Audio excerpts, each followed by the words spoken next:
Before Mount Hua's towering temple, the land had become a field of death. Corpses were scattered endlessly across the ground, staining the earth dark red. Thousands of warriors stood frozen in place, unable to move, their breathing shallow as shock and terror rooted them where they stood. At the very front, the leaders of every major sect had gathered, their expressions twisted with disbelief and rage. An aged master stared at the devastation with trembling eyes, struggling to accept that this ruined battlefield was once the proud Mount Hua he remembered. Nearby, a monk stood silently, his gaze calm yet heavy, observing the destruction without uttering a word. Then, movement. From within the sea of corpses, something stirred. From the far end of the battlefield, a single figure rose to his feet and began walking forward. Step by step he advanced, dragging his battered body through the carnage. As he drew closer, the blood coating his torn robes and wounded face became unmistakable. Recognition struck the sect leaders like lightning. It was the Plum Blossom Sword Saint. Before anyone could react, a terrifying surge of crimson energy erupted from him. The wave swept forward like a natural disaster, crushing the front ranks instantly. Warriors were torn apart, their formations obliterated as the attack carved a path of absolute destruction. As screams echoed across the battlefield, a horrifying presence rose behind him. From the blood-soaked haze, a hand slowly emerged, gripping a severed head. It was the head of Mount Hua's sect leader. Silence fell. The assembled sect representatives could only stare, their minds unable to process what they were seeing. Then the young warrior stepped fully into view, his eyes filled with disdain as he looked down on the massive army before him. With mocking calm, he spoke. He explained that he had come only because Mount Hua was rumored to be the strongest sect. With overwhelming power, he declared those rumors meaningless. Casually, he tossed the severed head toward the crowd. If they wished to fight, they could come together as one. Humiliation and fury exploded through the gathered masters. Unable to endure the insult,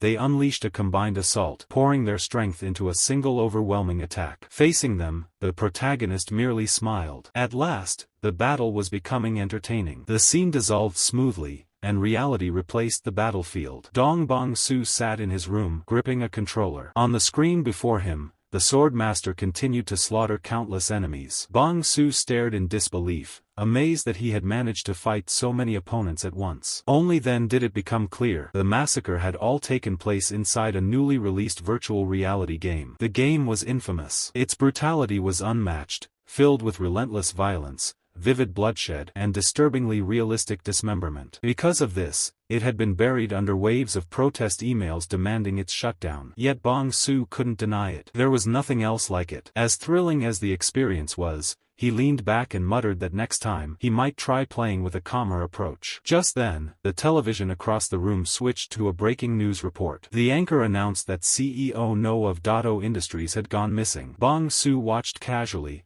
barely reacting. He even wondered aloud whether the man might already be dead. Suddenly, a strange sound echoed from outside his room. His expression shifted. Sensing something off, Bongsu turned his head and stood up. Reaching for a hammer stick kept nearby, he stepped cautiously into the adjacent room. There, a man sat bound and shaking violently. It was CEO No himself. The man sobbed uncontrollably, his voice breaking as he begged for his life, promising anything if Bongsu would let him go. Bongsu placed the hammer stick down against the floor and lowered himself into a seat across from him, falling into silence. After a brief pause, he leaned forward. Grabbing the CEO by the chin, Bongsu coldly asked why he deserved to live. Terrified, CEO No frantically insisted that he was innocent. He claimed he had done nothing wrong and had no idea why he was being held captive. Bongsu released his grip. Immediately, CEO No collapsed into violent coughing, gasping for air. The scene shifted. Fragments of the CEO's past surfaced. Dark memories laid bare. He was shown abusing innocent young women, inflicting suffering without reason. Scenes of merciless torture and savage beatings revealed the truth behind his desperate pleas, and the lies could no longer hide it. Meanwhile, the undeniable evidence laid bare before him. CEO No continued to deny everything. His voice trembled as he repeated the same question over and over, asking what sin he could have possibly committed to deserve this fate. That answer alone was enough. Bongsu slowly lifted the hammer stick into view,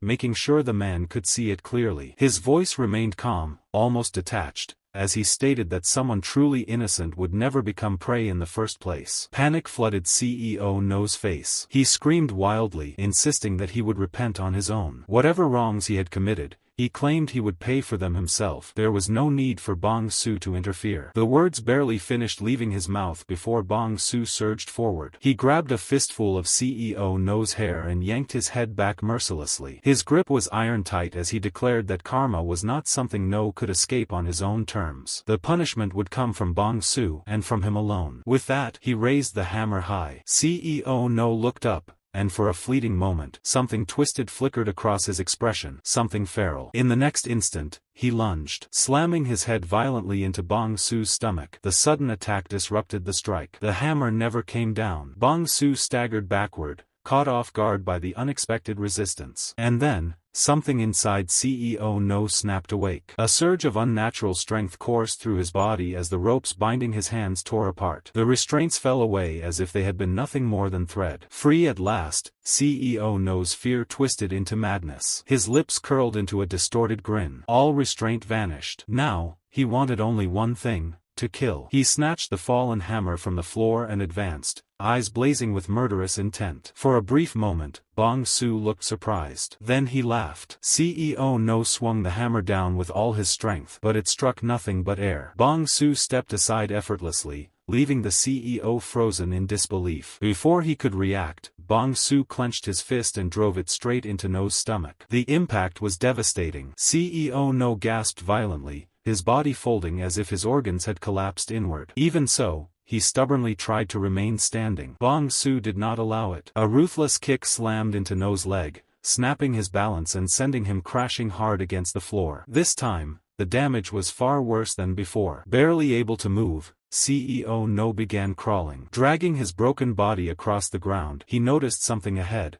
A gate bathed in faint, unnatural light. Desperation filled his eyes as he clung to the hope that it might be an escape. Crying and shaking, he begged Bongsu not to come closer. He didn't want to die, not yet. Summoning the last of his strength, he slipped through the gate and collapsed inside. For a moment, there was silence. Then he felt it. A presence. Slowly, CEO No turned his head. The room was filled with corpses. Countless dead bodies stood frozen in grotesque stillness, their lifeless eyes locked onto him. The sight shattered his remaining sanity, leaving him paralyzed in terror. Footsteps echoed behind him. Bongsu entered the room calmly and spoke in a cold, measured tone. He explained that most humans were prey, creatures meant to survive quietly. Yet among them existed predators who fed on others without remorse. And above even those predators, there was something else. A hunter. One who took pleasure in erasing such carnivores from existence. As Bongsu spoke, his gaze sharpened. A crimson glow ignited within his eyes, burning with unmistakable intent. CEO No realized the truth far too late. Bongsu had already decided. This was where the hunt ended, and CEO No would not leave alive. Having reached his decision, Bongsu stepped forward. The movement alone was enough to shatter what remained of CEO No's composure. Panic overtook him as he flailed wildly, screaming for Bongsu to stay back. He hurled curses through sobs, folding his arms over his head as if that alone could shield him from what was coming. Before the next blow could fall, the room erupted. The door was smashed open with explosive force. Several police officers rushed in at once,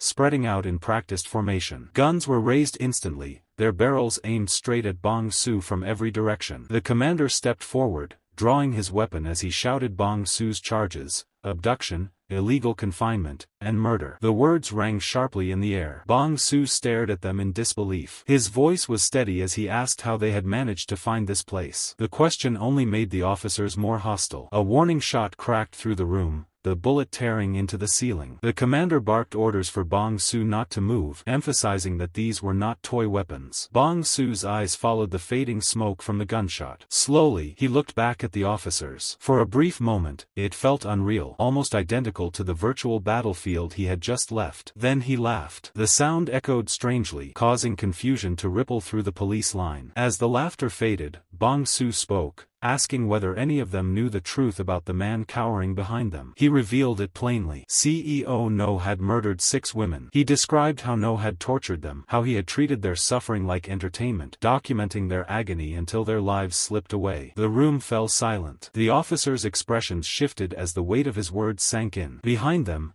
CEO No's face drained of all color. Bongsu pointed past him, toward the corpses filling the room, and stated that every one of those lives had been taken by No's hands. He spoke calmly, explaining that people like CEO No were not human in spirit. They were predators, creatures that fed on the innocent. And predators needed hunters. That was why he had brought CEO No here. That was why this punishment existed. Bongsu extended his hand toward No and declared that if anyone deserved to be shot today, it was not him, but the monster trembling on the floor. CEO No's fear reached its breaking point. Then a voice cut through the tension. One officer stepped forward casually, a cigarette hanging from his lips, gun resting loosely in one hand. He remarked that from where he stood, the only criminal in the room was Bongsu. The word struck like a blade. Something snapped inside Bongsu. His grip tightened around the hammer as rage surged through him. He shouted that he had believed the police would understand, only to realize that trying to explain had been pointless from the start. With that realization, he swung. The hammer crashed into CEO No's face. At the same moment,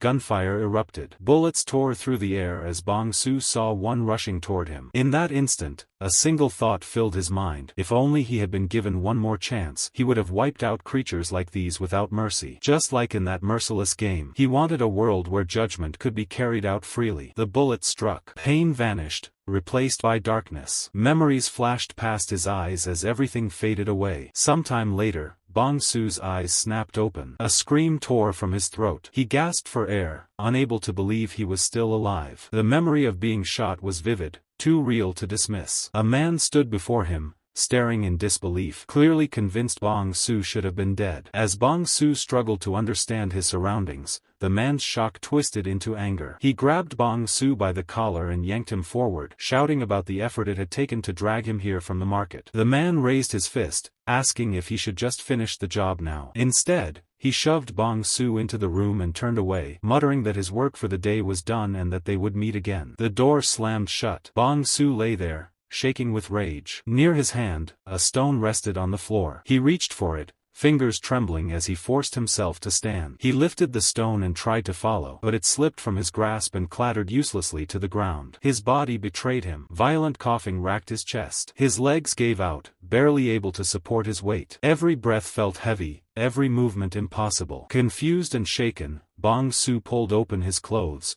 desperate to see what condition his body was in. And only then did he begin to realize something was terribly wrong. Lowering his gaze, Bongsu examined his body. Almost instantly, he realized the truth. This was not his original form. The body he inhabited now was frighteningly thin, stripped of muscle, with sharp bones pressing visibly beneath pale skin. It looked like a body that had been deprived of food for far too long. Countless scars marked his flesh, each one screaming of past suffering and pain. Slowly, his attention drifted outward. Beyond the dim surroundings, the moon hung high in the sky. As its cold light washed over the land, recognition began to take hold. In the far distance, a vast empire stretched endlessly across the horizon. The Murim Empire. Still uncertain, Bongsu carefully surveyed his surroundings, piecing together fragments of memory and knowledge. With every detail that aligned, his breathing grew heavier. Then it happened. The anxiety gripping his chest melted away, replaced by something overwhelming,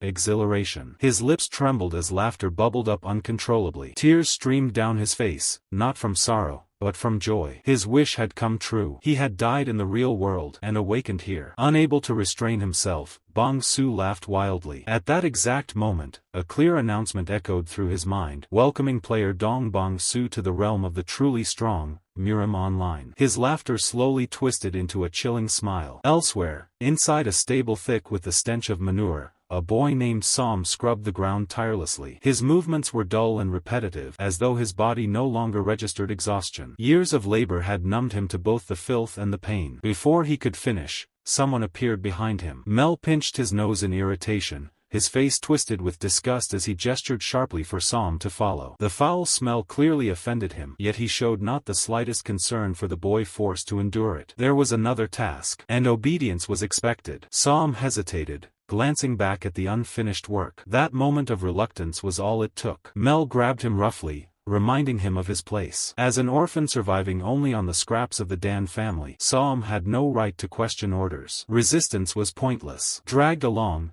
he had no choice but to comply. They soon arrived at a blacksmith's workshop, cluttered with piles of rusted swords and shattered weapons. An elderly blacksmith stood waiting, his eyes weary. Nearby loomed a large, intimidating figure. The man questioned why Mel hadn't come himself, and why Dong Yu had appeared instead. Dong Yu dismissed it casually, suggesting that Mel was busy indulging himself elsewhere, unconcerned with work. The blacksmith showed little interest in the excuse. His focus remained fixed on the task. The job was simple in description but cruel in reality, transporting an enormous heap of ruined weapons. The blacksmith remarked that it would be difficult with only 2 people. Dong Yu burst into laughter. Pointing toward Som, he declared that they already had the perfect beast to carry the load. Without warning, he drove a brutal kick into Som's back. The boy crashed to the ground, air forced violently from his lungs. Gasping for breath, he tried to move. Dong Yu ordered him to stand. Get to work. As he rubbed his hands together, Dong Yu decided that Som would handle everything alone. Satisfied with that, he left the workshop without another glance, abandoning the boy where he had fallen. The blacksmith watched in silence, unease and pity flickering across his wrinkled face, but he did nothing. With no one else to rely on, Som forced himself upright. One by one, he loaded heavy sacks of broken weapons onto his back. The weight was crushing. He staggered, collapsed, stood again, over and over. Each fall tore at his strength, yet he refused to stop. Eventually, the blacksmith spoke, urging him to rest. Som's face had gone dangerously pale, his condition visibly worsening. But Som shook his head. He insisted he could continue. His body disagreed. As he walked, the world around him began to distort. Sounds warped, vision blurred, and from somewhere distant, he heard his name being called. The impact swallowed his consciousness whole. Pain engulfed him, and with it came broken memories. Scenes surfaced one after another, his family swallowed by a raging typhoon, their screams lost to the storm. Then the image shifted to a trembling child standing before the gates of the Dan household, begging not for kindness, but simply for a chance to live. Each imagined blow echoed with humiliation. Every insult, every act of cruelty he had endured within those walls replayed relentlessly. With every fragment, a crushing truth took form. His life itself felt wrong, as though his very existence had been a mistake from the beginning. Deep within his consciousness, something unseen cried out, a presence clawing desperately for salvation, pleading not to be erased. Then reality snapped back. Som lay sprawled across the cold stable floor. His body was shattered, barely holding together, but his eyes were no longer dull. A chilling crimson glow burned within them. Slowly, he rose. A distorted smile crept across his lips. Whoever he had been before no longer existed. His steps were calm, deliberate, as he moved deeper into the stable. When his reflection appeared in a shallow pool of water, recognition struck. The name surfaced naturally. Som. A violent cough escaped him as pain surged through his frail body. This vessel was weak, starved, scarred, and on the verge of collapse. As he took in the cramped, filthy surroundings, fragmented memories aligned. This was the same place. Understanding dawned. The original Som had died from the beating. What stood here now was someone else entirely. Before he could fully process the truth, the air shifted. A massive translucent blue screen appeared before him, floating silently. Light spilled from its surface as words formed, welcoming him to Murim Online. The interface was unmistakable. A status window. A system. Elsewhere in the village, Mel walked through the narrow streets, clutching a bowl of food. He muttered under his breath, irritation simmering with every step. He cursed his luck, always being forced to clean up after others. His thoughts drifted to Som's encounter with Pang Dorian, a man infamous for his savage temper. Because of that incident, the master's fury had fallen on Mel instead. Dark impulses surfaced. For a fleeting moment, he considered ending the boy's life altogether. But reason prevailed. The risk was too high. Being discovered would cost him his own head. With a scowl, Mel kicked the stable door open and hurled the bowl inside. Food scattered across the filthy floor. Inside, Som remained silent,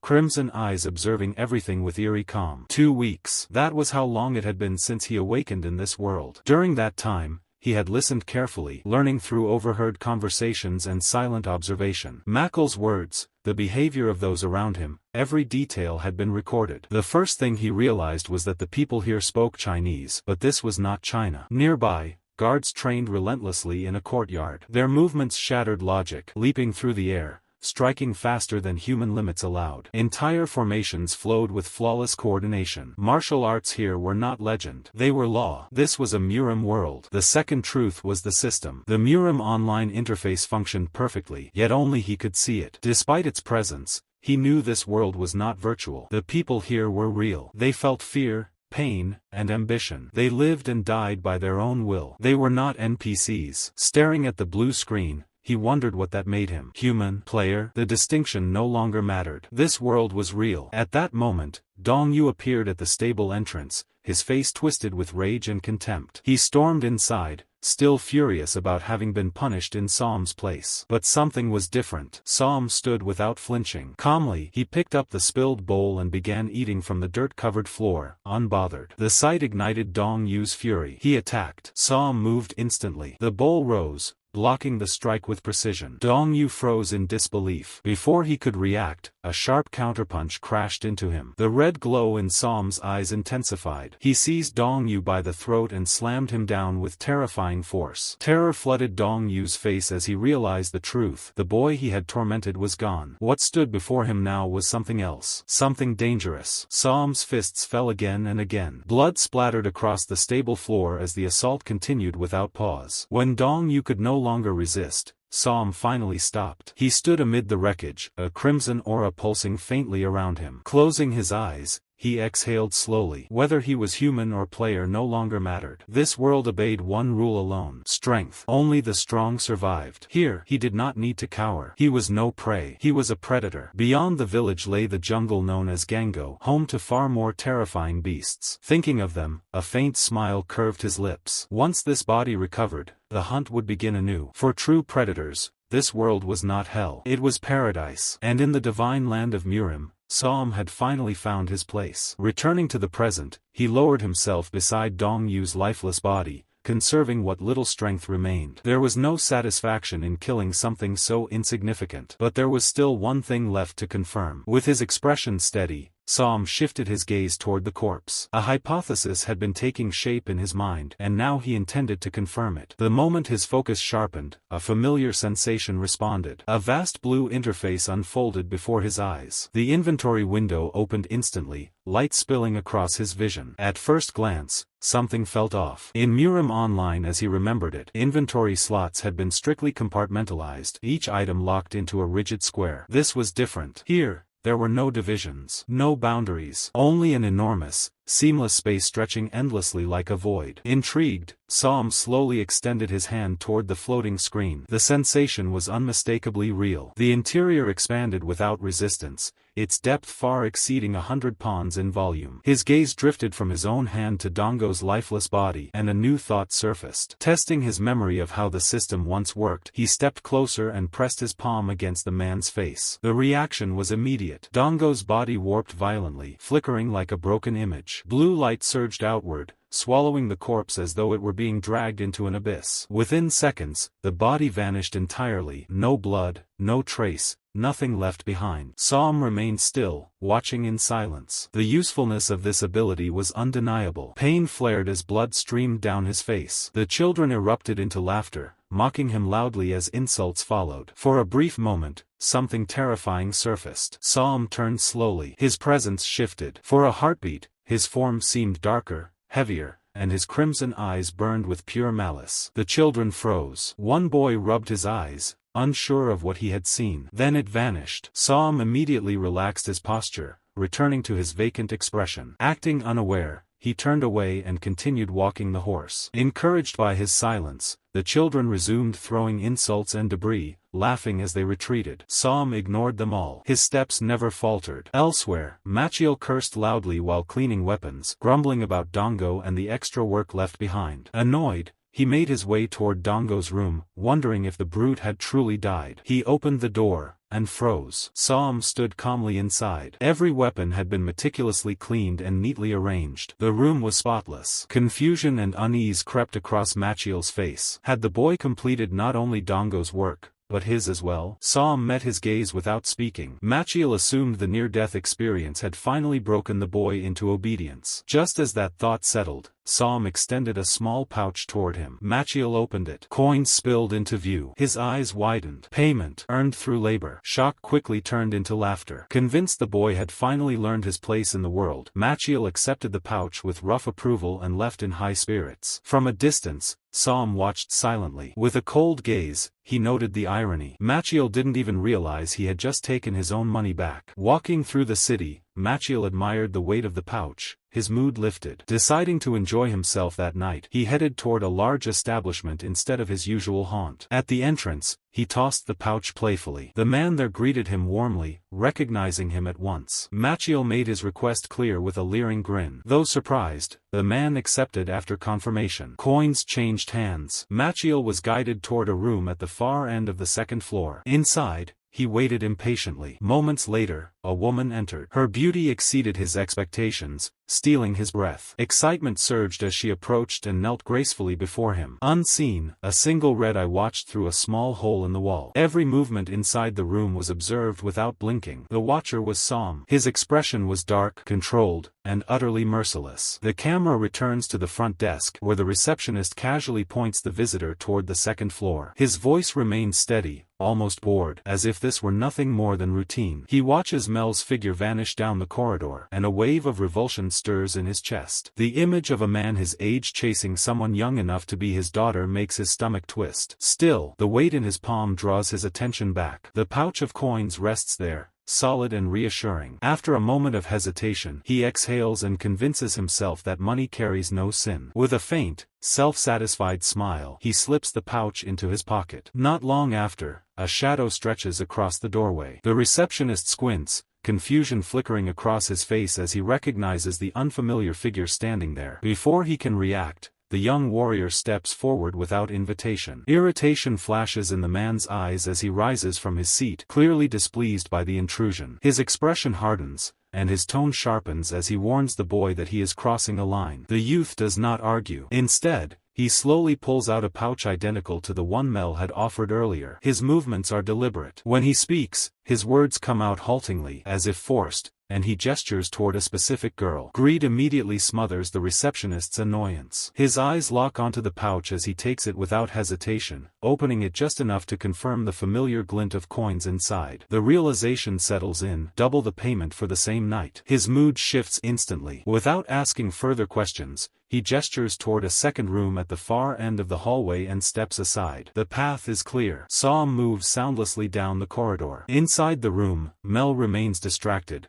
completely unaware of the danger closing in behind him. A shadow crosses the doorway. By the time instinct screams at him to turn around, it is already too late. Som strikes. A cloth snaps tight around Mel's neck, pulled with ruthless precision. Air vanishes from his lungs as panic erupts. He thrashes, claws at the fabric, but his strength drains rapidly. Terror fills his eyes as the truth becomes unavoidable. There is no escape. Som does not loosen his grip. A savage punch crashes into Mel's face, followed by a brutal knee strike that sends his body flying across the room. The crimson glow in Som's eye burns brighter as he advances, delivering relentless blows without mercy. Each strike lands with finality. Desperation flickers in Mel's gaze, then fades. Moments later, his body goes completely slack. The fight is over. Som grips Mel's face briefly, confirming the stillness. Then he settles behind the corpse, a twisted smile slowly spreading across his lips. His red eyes gleam with satisfaction, reflecting the lifeless stare frozen in Mel's expression. In the dim room,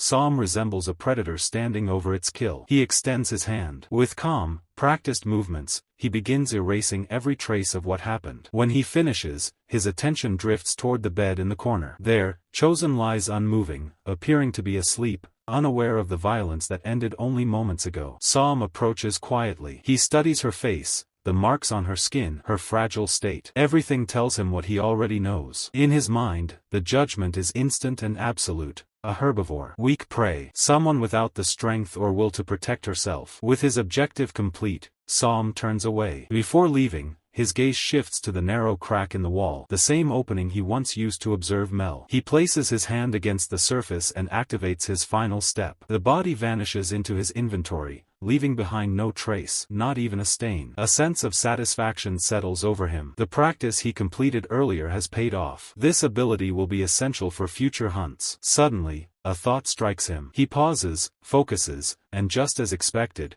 the familiar blue status screen appears before his eyes. His experience bar has increased. The truth is undeniable. Killing people in this world grants experience points. Leveling up is possible. His crimson eyes glint sharply. Power here has no upper limit. With enough strength, hunting will become simpler, faster, cleaner. This world rewards those willing to take what it offers. Content with this revelation, Psalm lowers himself to the floor, allowing his thoughts to settle. His revenge is far from finished, but the direction is now clear. The storm inside him quiets, replaced by a chilling calm. Elsewhere, Mel's younger brother, the receptionist, paces the hallway, growing increasingly impatient. Moments later, Gang rushes toward him, clearly late. Confusion flashes across her face when he questions her, but she is quickly ushered inside. She apologizes nervously as the door closes behind her. Unease creeps in. The silence lingers too long. Frowning, the receptionist approaches the room and knocks. No answer. His irritation sharpens as he calls out again and again, but only silence greets him. Then, a scream rips through the hallway. Horror floods his veins as he throws the door open. Inside,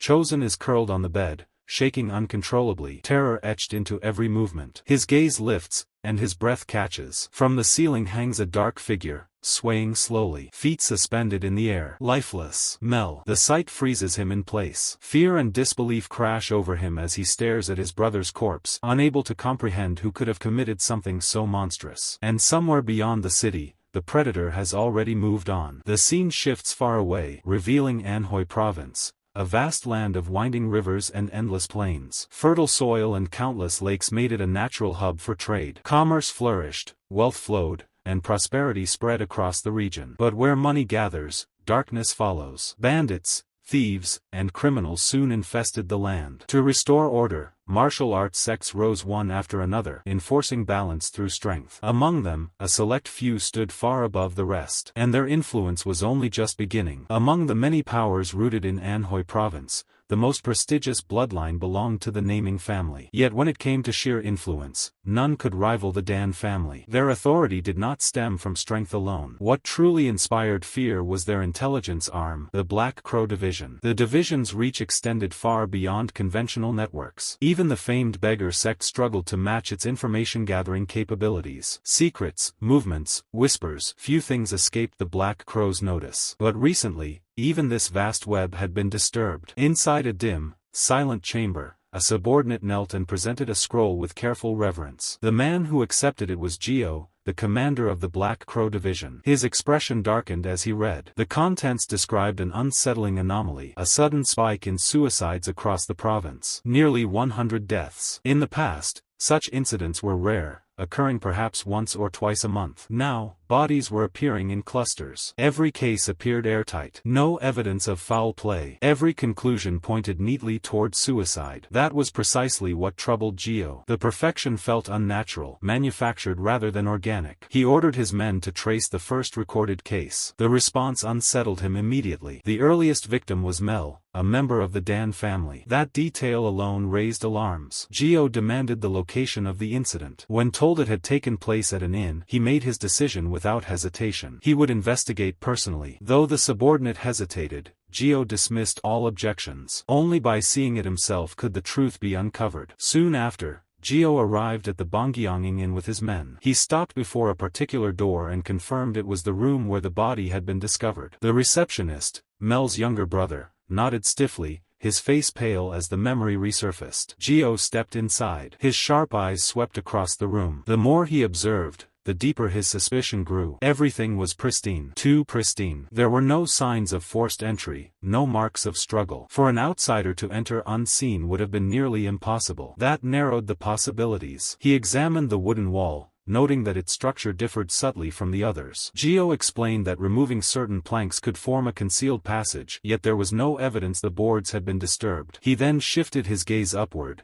questioning how the ceiling beams could have been moved without damage. The receptionist shook his head firmly. The beams were tightly fixed between the floors. Tampering with them would have left obvious traces. With no visible means of entry, Geo reluctantly revisited the idea of suicide. Still uneasy, he asked one final question: whether anyone had stayed in the neighboring room that night. The answer came quickly: yes. A guest who arrived at the same time as Mel. When Geo asked for the name, he was told it was Som. Elsewhere in the city, Som guided his horse calmly through crowded streets. His expression remained composed, but his thoughts churned. Reflecting on his earlier kill, he realized the experience gained from Mel had been significantly higher than before. The reason became clear. Mel had been a martial artist. Stronger prey meant greater rewards. Still, Som knew his current limits. Until his body and level improved, he would need to be selective, balancing civilians and weaker warriors alike. Reckless choices would only bring unnecessary risk. Suddenly, a broad-shouldered man with a crude grin stepped into his path, soon joined by several others. They surrounded him, jeering and demanding his attention. When Som remained silent, their amusement turned hostile. He assessed them instantly. Street thugs. Nothing more. A fleeting memory surfaced. Even in his former, broken life, he had once belonged to the Dan family. He briefly wondered how the original Som endured such humiliation for so long. Irritated by his silence, one of the men struck him. A larger figure emerged, grabbing Som and dragging him, along with the horse, into a narrow alley. Som considered killing them then and there. His inventory made it simple, but he dismissed the thought. The experience gained would be negligible, and the attention unnecessary. Restraint was the smarter choice. The abuse continued. Mockery, blows, laughter. Then everything stopped. A commanding presence entered the alley. The thugs froze as a shadowed figure stepped forward. He berated them sharply for their recklessness. Fear spread as they bowed their heads, addressing him with deference. Som watched silently as the man revealed himself, Leader Jang. Jang's eyes lingered on the horse, interest gleaming within them. He explained that his superior had a fondness for fine steeds and intended to take this one as a gift. His smile carried unmistakable malice as he studied Som's reaction. In that moment, Som understood. The thugs had merely been bait. The true target was the horse. With quiet certainty, he concluded they had chosen the wrong prey. For the first time, he dropped the act. His voice came out clear and steady as he challenged Leader Jang, inviting him to finish it there. Shock flashed across Jang's face at hearing the boy speak normally. Rage followed instantly. Jang attacked. Blue light tore through the air as Som activated his inventory. From the glowing interface, he drew a sword with unwavering resolve. Jang recoiled, disbelief etched across his features. At the same time, the horse vanished into storage. A violent surge of purple energy exploded through the alley, shattering the surroundings. One of the thugs screamed in terror, convinced they were witnessing sorcery. A familiar screen appeared before Som's eyes. Level up. He advanced from level 1 to level 2. A blazing red aura erupted from his body, flooding the alley with oppressive force. Panic seized the gang as they finally grasped what stood before them. They turned and fled, screaming that the boy was no longer human. Amid the destruction, a newly awakened predator stood alone. One thug ran blindly, terror overwhelming him. Confusion churned as he tried to understand what kind of existence he had provoked. He stumbled, collapsing to the ground. Regret flooded his thoughts. He had always believed Som was weak, someone who laughed nervously and handed over money. Easy prey. That illusion shattered. Som caught up to him, crushing him beneath a brutal stomp. Grabbing the thug by the collar, he dragged him mercilessly across the ground. When the man finally regained consciousness,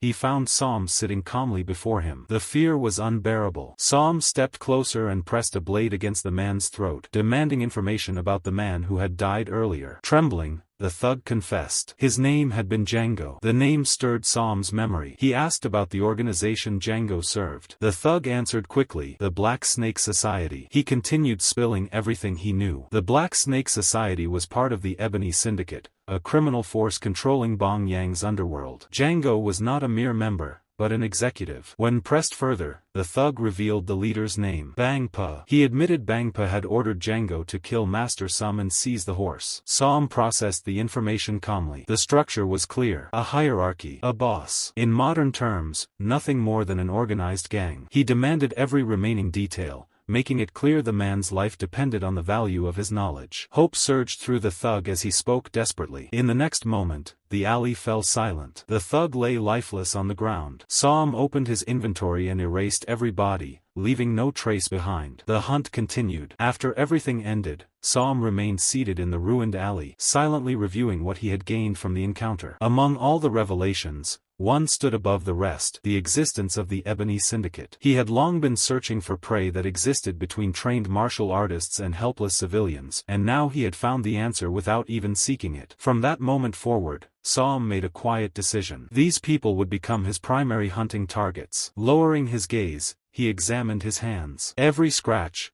bruise, and cut had vanished completely. The instant he had leveled up, all injuries, no matter how severe, had healed without leaving a trace. Not just on his hands, but across his entire body. A chilling possibility crossed his mind. If ordinary wounds could be erased so easily, then perhaps even fatal damage, injuries to the heart or brain, might be reversible under the right conditions. If he stood on the edge of another level up, accepting calculated risks could be worthwhile. His thoughts shifted to the violent surge of light that had filled the alley during the level up. While powerful, it was also dangerous. That glow could draw attention from anyone nearby. It was something he could not allow to happen again. The same applied to killing through the inventory itself. Any mistake, any witness, could expose him. A true hunter had to disappear among its prey. Only by appearing completely ordinary, indistinguishable from everyone else, could he continue hunting freely. Leveling up would have to occur only after the hunt concluded, or in locations where no witnesses existed. With his thoughts, Som stood beside his horse. He replayed the earlier fight in his mind and realized how close it had come to disaster. If Django had been more cautious, or simply stronger, the outcome could have been very different. Relying solely on pretending to be mute was no longer enough. If he wanted to survive, he needed power, and he needed it quickly. The only path forward was clear. Kill more enemies. Kill stronger ones. That resolve settled firmly within him. Moments later, a system notification appeared before his eyes. It reported a critical malfunction within the Murim online system. Despite the warning,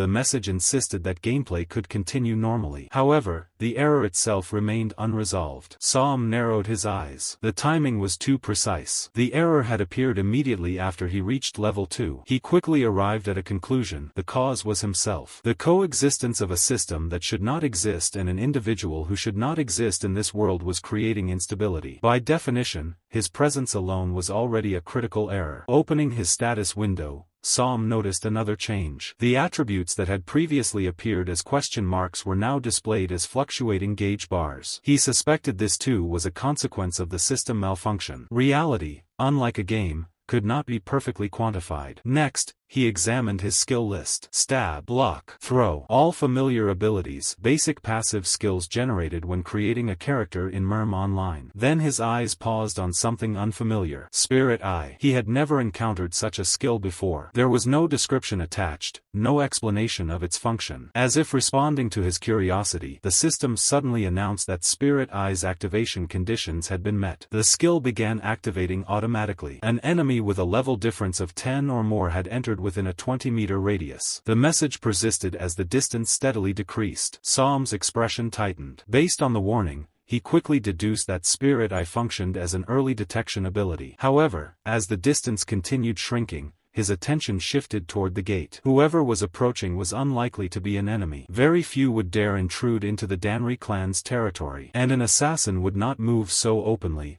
or so slowly. The presence closing in on him was almost certainly a powerful expert from the Danri clan itself. He still did not fully grasp what a 10-level gap truly meant. But considering the risk and effort it had taken just to reach level 2, the difference had to be overwhelming. He began calculating. To reach level 10 through ordinary kills alone would likely require thousands, perhaps tens of thousands, of lives. That difference represented the weight of those lives. And among the Danri clan, there were only a few individuals who fit such a profile. The door opened. A man stepped inside and placed a hand on Som's shoulder. Calling him by name, the man calmly asked whether he was the one responsible for Mel's death. The instant Som saw his face, panic surged through him. Without warning, the man circulated his internal energy and sent it directly into Som's body. The pressure sank deep, cold, invasive, and overwhelming. The energy coursed through Som's body, penetrating every fiber as if inspecting him from the inside out. It probed with meticulous precision, testing every muscle, bone, and pulse. Once satisfied, the man withdrew his hand from Som's shoulder, leaving as calmly as he had arrived, his subordinates trailing silently behind. Som remained motionless, eyes following them until they disappeared from view, saying nothing. Outside, one of the subordinates hesitated, curiosity overtaking caution. Why did he leave so quickly without interrogating the boy? Did he suspect him? The man nodded, his expression unreadable. I had my doubts, he admitted. That's why I sent internal energy into him earlier. If he had even practiced martial arts slightly, traces would have been visible. And the result? The subordinate asked, tension in his voice. The man's eyes were cold. His body is empty. He possesses no internal energy whatsoever. Nothing. No training. No cultivation. Just a common boy, untouched by martial arts. As they walked, the man's thoughts drifted to the recent string of deaths. Were these truly suicides, or had someone orchestrated them? If it was a plague of some sort, how many more would fall before it ended? Night came, moonlight casting pale shadows across the city. Contrary to Guido's warnings, the wave of suicide ceased. In its place, a new storm brewed, a tide of slaughter sweeping silently through the streets. Soon, rain poured heavily, drenching Byong's alleys and rooftops. Inside a dimly lit bar, a group of men sat around a table, glasses clinking as they drank. One leaned closer to his companion and whispered a tale, the story of the nameless swordsman. The other nodded knowingly. Few remained who hadn't heard of the figure. He should be called the great nameless swordsman, the first man insisted, a gleam of admiration in his eyes. He's cutting down the ebony syndicate, one branch at a time. Lower your voice, warned his companion. Someone might be listening. The first man laughed, dismissing the caution. The White Tiger Unit and Red Wolf sect are gone. Completely wiped out. And the Black Snake Society? Their turn will come. The nameless swordsman will crush them next. Unnoticed in the corner, another man listened silently. Finishing his drink without a word, he rose and disappeared into the rainy night. Outside the gates of the Black Snake Society, chaos reigned. Guards scrambled, exhaustion overtaking some, anger overtaking others. One guard, caught dozing, was struck hard across the head by a furious comrade. "You're asleep at a time like this? Stay awake," the strict man shouted. The first guard stammered apologies, panic in his eyes. The strict guard's voice carried warnings. "Everything is in disorder because of that nameless wanderer. 3 of our members have already been eliminated. Only the Black Serpent Society remains." But before he could finish, he froze. The dozing guard lay motionless, a fresh, clean slice across his throat. Blood still pooled beneath him. Horror gripped the strict man as he realized what had happened. Only one could be responsible. A shadow moved behind him. In an instant, Som's blade cut across the guard's neck. The first and second guards fell together, their bodies collapsing with heavy thuds. Som stood over them,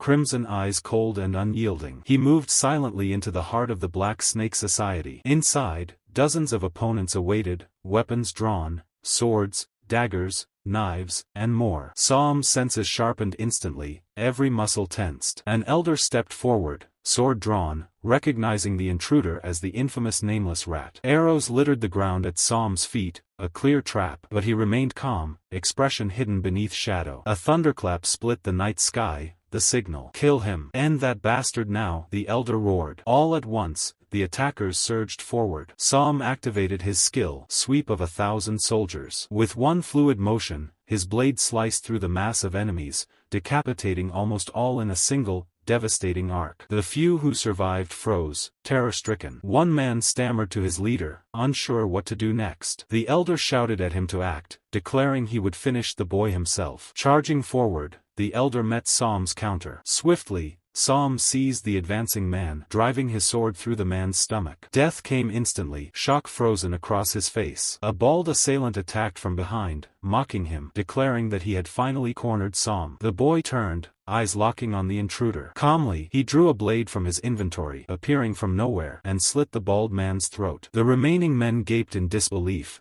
unable to comprehend how the weapon had materialized. Amid the confusion, an elderly fighter hurled a dagger at Som's stomach. The blade struck true. Blood spilled instantly as Som dropped to one knee, pain searing through him. The elderly man smirked, convinced he had finally landed a critical blow. Som reflected silently on the aftermath of his rampage. The sheer brutality of his strikes had left their men believing him a monster beyond reckoning. And yet, standing before them now, he appeared entirely human, mortal, killable. The remaining survivors stared with twisted, unnerving smiles, their confidence a fragile mask against the growing dread. Without warning, Som grasped the dagger lodged in his stomach and tore it free himself. A loud, almost manic laugh erupted from him, echoing through the alley. The men froze, disbelief rooting them in place. Som's gaze sharpened, crimson eyes flaring as he revealed a chilling smile. In a sudden, terrifying surge, he lunged forward, daggers in both hands, moving like a predator starving for its next kill. The air filled with screams of terror, cutting across the city streets. From afar, one onlooker panicked, biting nails and clenching his teeth,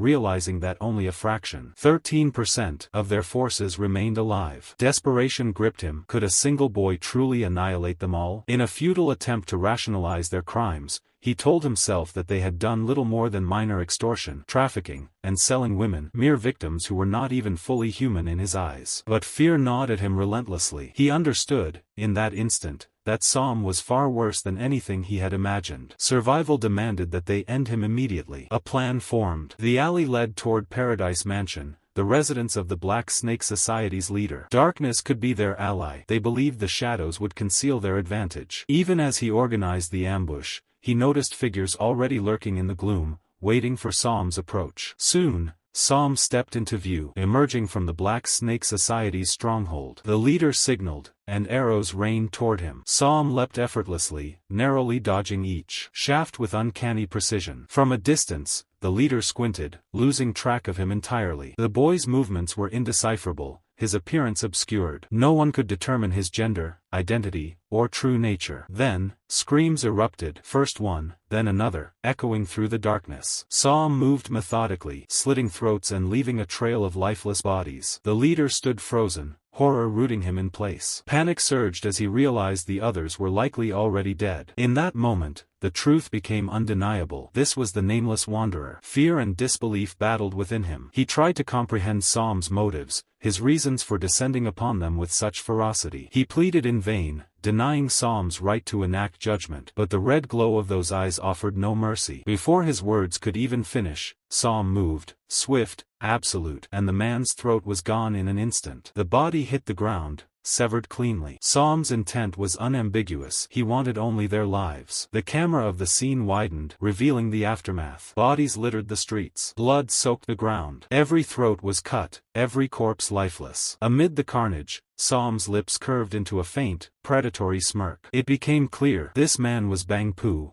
the leader of the Black Snake Society. His initial targets had been the White Tiger Gang. He had slain Django and gained experience, but relative weakness still tempered his power. Strategy became key, lures, fire, ambushes, all calculated to pick off his prey methodically. By the time Beek Ho, the White Tiger Gang's leader, understood what was happening, more than half his men had already fallen. Word of his murders spread, and villagers and officers alike began whispering his name. The Nameless Wanderer, a shadow of death stalking the city, was born. With the new mask of anonymity, his hunts became easier, more precise. Eliminating the Black Faction's members progressed rapidly. When he killed the White Tiger Gang leader, his level rose to 5, and the system window appeared with his first active skills unlocked: King Gong and the Three Powers Sword Technique. His status reflected the progress. Catfish Jesse, level 11, 14% to the next. King Gong, a martial technique that lightened the body, was at level 0 with 0% mastery. The Three Powers Sword Technique's first move, Sweep of 1,000 Soldiers, registered as a powerful horizontal strike, level 1, 0% mastery. Som's lips curved into a confident smirk as he considered the potential of the Three Powers Sword Technique. Finally, he could confront the Black Faction directly, with skill and strategy in his favor. Even as children began imitating tales of the Nameless Wanderer in play, the Red Wolf cult had already been eradicated, leaving his legend to grow further. The remaining members of the Black Faction in Dingyong had dwindled to just the Black Serpent Society. Atop the balcony of the society's stronghold, its leader, Bang Pu, sat quietly, eyes fixed on the rain cascading over the city below. He sensed the arrival long before Som stepped into view. Recognition flickered across his face. This was the Nameless Wanderer. Som remained motionless, silent as the storm, his expression unreadable. Pu chuckled darkly, shaking his head as if amused by the absurdity of the situation. "A hero?" he scoffed, gesturing at Som with mockery. "You think you're some savior?" "I am no hero," Som replied quietly, his blood-red eyes glinting in the dim light. Pu's laughter boomed, echoing across the balcony. "Then why hunt the Black Faction? Tell me, why slaughter those under my banner?" Som's low, chilling laugh cut through the rain. "Because I am not a hero," he repeated, his tone carrying a deadly finality. Pu's amusement intensified. "So you've fooled everyone in Bongyang, have you?" he mocked, stepping closer, hand on his sword. "Yet I find you fascinating. Even after crossing the River of Three Crosses, you show no regret." His grin widened unnaturally, an unsettling display of confidence. "Very well. I welcome this fight." Blue aura erupted around Pu's body, illuminating the balcony, while his eyes blazed with intense azure light. At the same time, Psalm's crimson aura flared in response, his eyes glowing like embers of a dying sun. Without hesitation, the two charged, meeting midair as their swords clashed in a thunderous strike. Pu's blade struck first, slicing into Psalm's stomach. Blood poured freely, but Psalm advanced relentlessly, unflinching. Shock registered on Pu's face. He activated his skill, Juna opening, attempting to capitalize on the moment. Despite its speed, the technique was slightly delayed. A smirk crept onto his lips as he readied the next strike. With ruthless precision, Pu severed Psalm's arm. Psalm staggered backward, collapsing under the pain, crimson flowing from the wound. Pu's disturbing grin widened as he pressed the attack, sensing victory within reach. Every strike targeted Psalm's injuries, a relentless exploitation of weakness. Psalm realized that if the assault continued unabated, defeat was inevitable. Yet he refused to yield, prepared to sacrifice his own flesh if it meant survival. Pu's mocking tongue flicked as he jeered, questioning Psalm's intent before unleashing his three-pointed sword technique. The strike drove Psalm further back, blood splattering across the balcony. With a twisting motion, Pu ensnared Psalm in a rope-like weapon, binding him completely, and with a swift cut, removed the already grievously injured arm. Triumph radiated from him. This was the first time he wielded a flexible sword, and it had performed flawlessly. Then, Psalm smirked, a flash of calculated defiance, and kicked Pu backward. The leader crashed into the balcony railing and tumbled some distance away. But before Psalm could gather himself, Pu rose again, a colossal shadow emerging behind him, a massive blue serpent coiling and looming. Pu's grin returned, his eyes glinting with the satisfaction of a predator observing unusual prey. He calculated Psalm's remaining strength, barely 10%. The blue serpent mirrored Pu's body, merging seamlessly with its master, forming a single terrifying entity. Power radiated from them, a palpable force that lifted Pu into the air. Psalm could only watch in stunned disbelief. "You will die, just as Lin Ia did," Pu hissed, his voice carrying through the storm, calling Psalm the unnamed killer ghost. Without warning, the monstrous serpent opened its massive jaws and lunged toward Psalm with lethal speed. Puyum's voice echoed through the battlefield, full of rage and accusation. "Die, Some. Nameless murderer," he shouted, his fury unmatched. At that instant, he and his shadow snake lunged forward, striking with deadly intent. Some barely evaded the attack, twisting his body to dodge Puyum's kick aimed at finishing him. But then, something unexpected happened.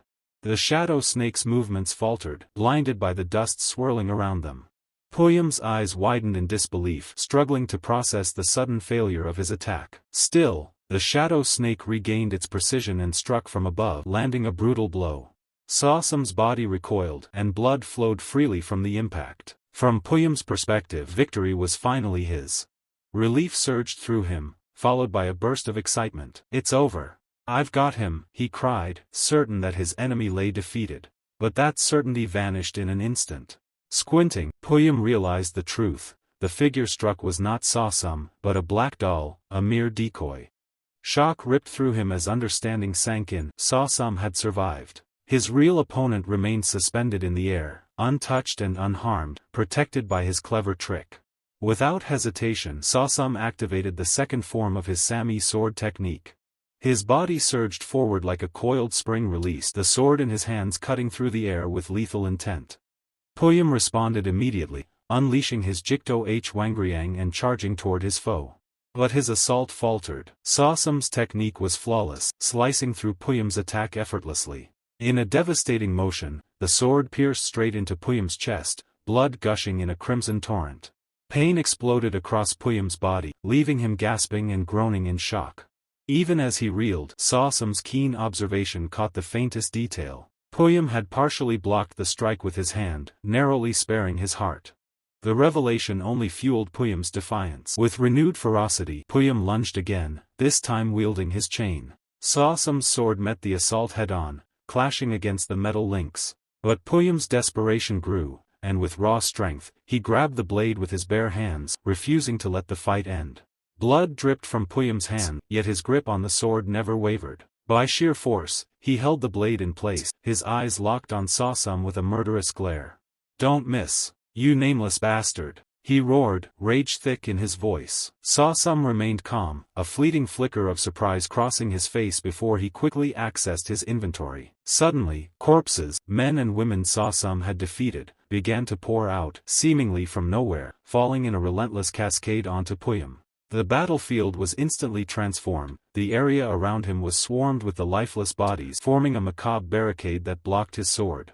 Puyum's eyes widened, sensing that countless more remained beyond what he could see. Grimacing, he clenched his teeth and drew upon every ounce of his strength. With a furious yell, he hurled insults at Sawsum, demanding to know where his opponent had gone. The sheer scale of the onslaught of corpses was staggering, an unnatural army that seemed to defy logic. Commentary from the surrounding chaos noted how the fallen were being weaponized in battle, labeling Sawsum as utterly insane. A fighter without limits. Puyum, consumed by fury, barely noticed the projectile that shot toward him. A sharp arrow flew unseen, embedding itself into one side of his cheek before bursting out the other. Blood gushed freely, hot and blinding, and his vision wavered. In the next instant, terrifying hallucinations erupted before his eyes, coalescing into the massive, snarling form of a monstrous wolf. Fear gnawed at his mind, twisting his perception. The horrifying realization hit him. He was being hunted, and his body was succumbing to the strange effects of cities. Blind with anger and desperation, Puyum swung his rope with all his might, still certain that Sawsum was somewhere ahead. "Where are you? Show yourself," he bellowed, each movement fueled by rage. But then, the shocking truth became clear. The target was not Sawsum at all, it was merely another corpse, a part of the same trap that had ensnared him. Puyum froze for a heartbeat, his blood pumping in stunned disbelief.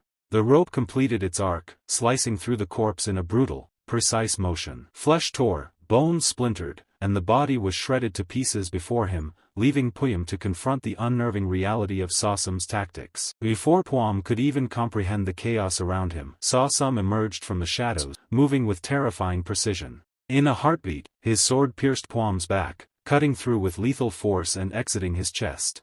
Puyum froze, stunned, blood soaking his clothes as he struggled to comprehend what had just happened. Words escaped him, but a weak, pained murmur left his lips about how, in the end, all the black guests of Bungyang had been wiped out. Sawsum's gaze was cold, unyielding. "There's no need for reasons," he said, voice calm yet piercing.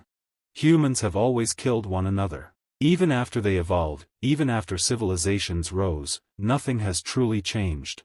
His expression darkened further as he continued, driving the principle home: the strong dominate, and the weak fall. Overwhelmed by agony, Puyum sank to his knees, collapsing into the dirt beneath him. Sawsum approached silently, a shadow of lethal intent behind him. He positioned his sword at Puyum's throat, eyes steady, voice unwavering. "The strong take what belongs to them. This time, I am simply stronger." Fear flickered across Puyum's face, raw and undeniable. In that instant, Sawsum ended his life. Thunder rolled across the sky, echoing like the world itself bearing witness to the carnage.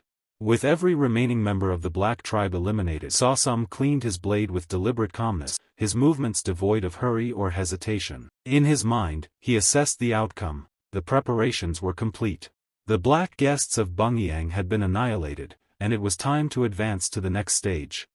His thoughts sharpened toward power, toward challenges far deadlier than anything Bungyang had offered. With unwavering resolve, he turned his focus to the broader world of martial arts, where stronger prey awaited. A dark, mischievous grin spread across his face, signaling a quiet satisfaction with the chaos he had wrought. The scene shifted to the martial world, where the king stood in contemplation. "How much time remains until the Battle of Ganga?" he asked, his voice measured. 2 years, Your Majesty," came the prompt reply. The king repeated the figure under his breath, acknowledging the brevity of the remaining time and the urgency of preparation. He then called to Kwang Woon. "Present, Your Majesty." Kwang Woon responded immediately, bowing before Mubin. Mubin's gaze was sharp, his tone decisive. "Begin the first phase of the plan. Start with the matter of honorific." At dawn, Sawm was already on the move. Just as he had done every morning without fail, he led his horse out for its usual walk, following the familiar paths of his district. The quiet routine felt unchanged, yet the air itself seemed restless, as though the city had yet to settle from recent events. As he passed the liquor stall he crossed daily, his pace slowed slightly.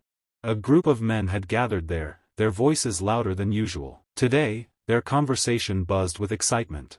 One after another, they repeated the same piece of news, reacting with disbelief, amazement, and rising emotion as the story spread among them. They spoke of the mysterious swordsman, the one whose name no one knew, who had finally erased the underworld itself. Even Tilly, once feared as Zenlimpus, had fallen. Just hearing the tale, they said, was enough to unsettle the nerves. Merchants were uneasy, courtesans were hiding, and the entire city seemed to be holding its breath. None of them could comprehend how a single man had managed to cleanse all of Byang's criminal underbelly. As the discussion grew more animated, one man suggested that calling him the unknown swordsman no longer felt right.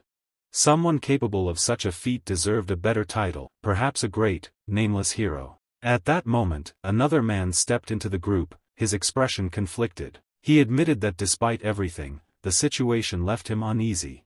When pressed to explain, he hesitated before confessing that even if the swordsman was a hero, there was something disturbing about how easily he took lives. The response was immediate. One man erupted in anger, his voice shaking as he recalled the countless atrocities those criminals had committed. He declared that mercy had never been something they deserved, not in life and certainly not in death. Another man spoke more quietly, acknowledging the truth of those words while still unable to completely shake his doubt. Then a third voice joined in, calm but firm. He pointed out that neither the authorities nor the so-called righteous sects had ever cared about people like them, not even halfway. In the end, the only one who had truly stood against the suffering was that unknown swordsman. The first man let out a long breath and tilted his head upward, as if finally conceding the point. If the rumors were true, he said, then without that swordsman, no one would have ever spared a thought for people like them. Suddenly, another man leapt to his feet, excitement overtaking him. He rushed off, shouting at the top of his lungs, calling for a celebration in honor of the unknown swordsman who had driven the criminals out of Bingyang. He cheered loudly, wishing the swordsman a long life. The remaining men exchanged puzzled looks at his enthusiasm, but it didn't slow him down. His laughter echoed as he continued praising the fate that had befallen the underworld figures, repeating his admiration again and again. Before long, the energy spread. Neighbors poured out into the streets, cheering, clapping, and even dancing. The entire area filled with joyful noise, a rare sense of relief washing over the district. Watching from a distance, Saum remained silent. As the crowd celebrated, a quiet thought crossed his mind. It was finally time for them to leave this place too. As daylight faded and night settled in, Saum returned to his home, the stable where his horse resided. The moment he stepped inside, a translucent system window appeared before his eyes. Warning: an enemy with a level difference of 10 or more has entered within a 20-meter radius. Saum's expression sharpened instantly. From the pressure alone, he could tell, the presence carried roughly 210 units of spiritual power. Worse, the source was already inside the stable. He reached for the door and pulled it open. Two figures stood within, speaking quietly as if they belonged there. Saum recognized them at once. One was Gidaho, the leader of the Black Banded faction. Beside him stood Danli Chun-Woo, the flying demon sword of the Danli clan. In that instant, Saum understood there was no longer any room for avoidance. They hadn't come by chance. The instant Saum recognized them, he lowered himself without hesitation. One knee touched the ground, followed by the other, and he bowed deeply, his posture flawless in its respect. While Saum remained still, Chun-Woo moved past him and approached the horse. His hand rested lightly against its neck, fingers brushing through its mane. The animal responded at once, letting out a soft, pleased sound as it leaned into his touch, clearly recognizing its former master. As he continued stroking the horse, Chun-Woo spoke in a calm, almost casual tone. He remarked that the time had come for a farewell. Saum lifted his head slightly, his gaze shifting toward Chun-Woo. At that moment, Chun-Woo turned away and addressed the man standing nearby. He mentioned that on the next full moon, the second daughter of the Namong clan would be wed. The other man paused before replying, suggesting whether it would be appropriate to offer the thing she treasured most as a wedding gift. Chun-Woo did not hesitate. He replied that it was not only appropriate, it was ideal. He went further, adding that if circumstances allowed, he would not hesitate to send one of their children to the Namong clan as well. In his eyes, a marriage meant to last a century was no different from a ritual of deep reverence repeated 9 times. He emphasized a single detail, reminding the man that he had clearly said one child. Crossing a river, Chun-Woo explained, was far easier with 2 logs laid down instead of 1. The second man showed hesitation, pointing out that the Namong clan might not accept both. Chun Wu burst into laughter, loud and unrestrained. That concern, he said, was precisely why he had summoned him in the first place. He made it clear that methods were irrelevant, only results mattered. Whatever it took, the plan would be executed. As his words ended, a chilling blue aura began to seep from Chun Wu's body. The air grew heavy, saturated with a suffocating pressure. He fixed the other man with a cold, penetrating stare and placed a firm hand on his shoulder. The weight of that contact alone was enough to make the man clench his teeth, terror surging through him. Turning away, Chun Wu began walking toward the exit. Without looking back, he announced that they would depart the next day and that there was much to prepare. The man immediately bent forward in acknowledgement, confirming his understanding. Before leaving, Chun Wu gestured toward Som. He instructed that when the party traveled to the Namong clan, this one was to come along as well. Som, he explained, would be necessary for handling and calming the horses. Throughout the entire exchange, Som never moved. He remained kneeling, head lowered, maintaining his respectful posture. Chun Wu left without sparing him another glance. The remaining man bowed toward the departing figure, wishing the clan leader a safe journey. Once Chun Wu was gone, Som finally rose to his feet. Silence followed. The man turned his gaze onto Som, slowly scanning him from head to toe, evaluating him without saying a word. By morning, the entire clan was in motion, preparing for the journey ahead.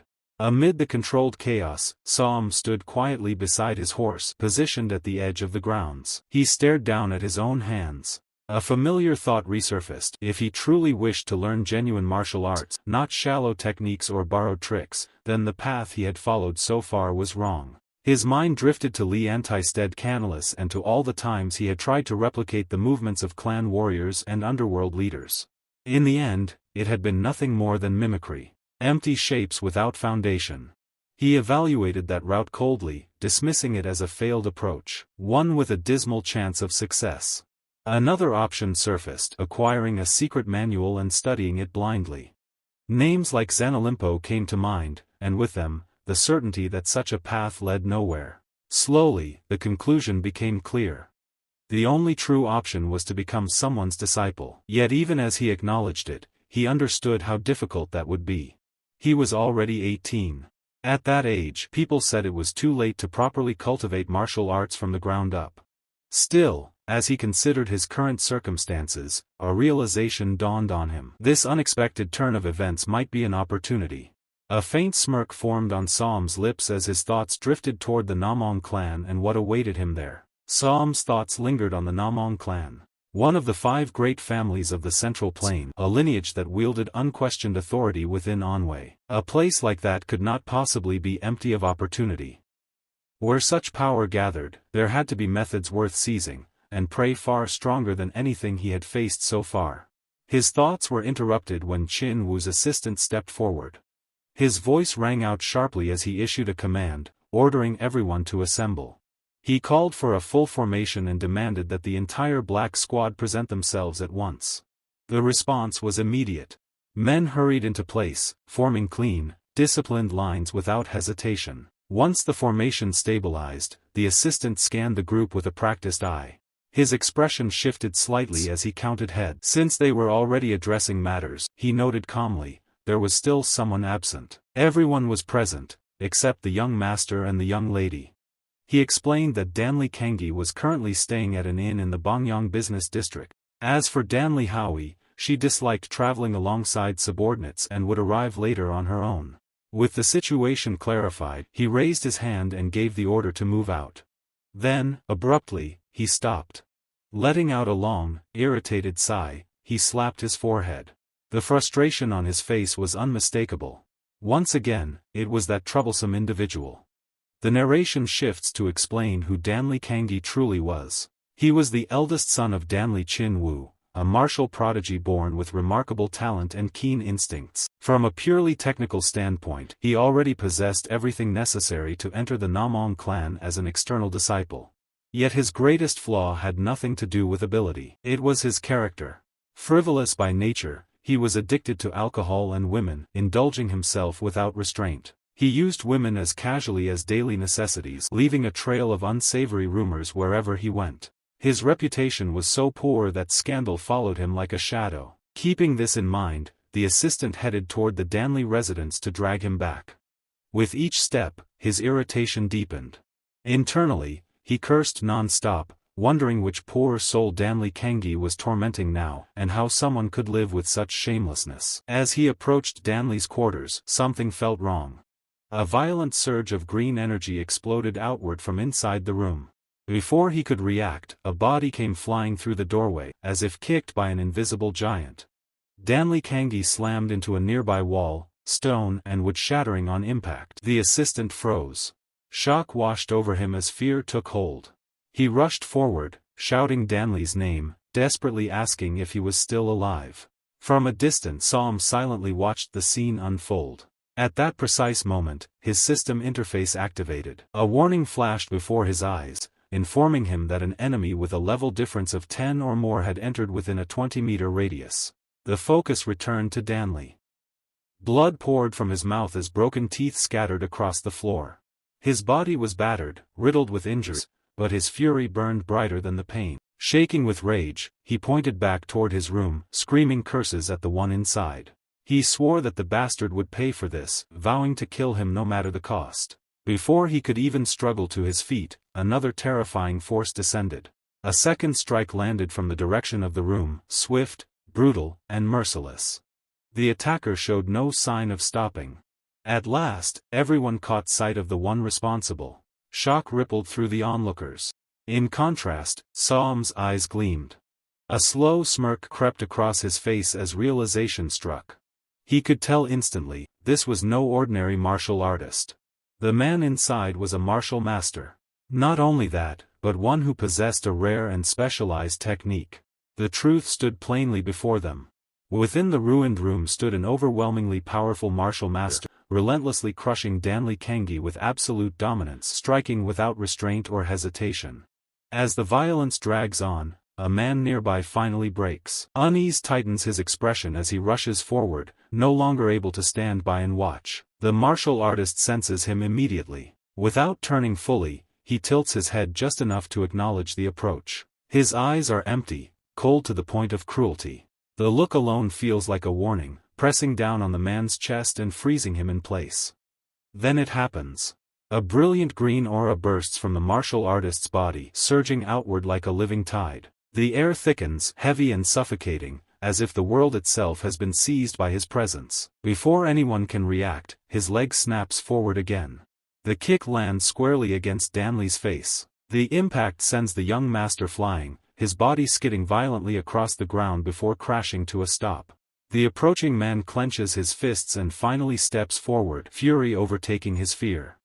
His voice rings out with authority as he announces himself. He is Gyu Dihyo, leader of the Black Raven squad of the Danri clan. He declares that the man being beaten and hunted is none other than the clan's young master. His warning is sharp and absolute. If the martial artist does not withdraw at once, he will respond without restraint. At Dihyo's signal, the Black Raven squad moves as one. Blades shift. Stances lower.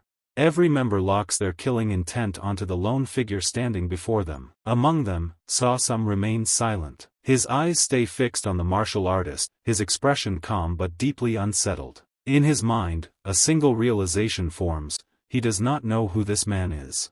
That alone is terrifying. Dihyo is someone who possesses extensive knowledge of Murim, someone who recognizes nearly every major figure within it.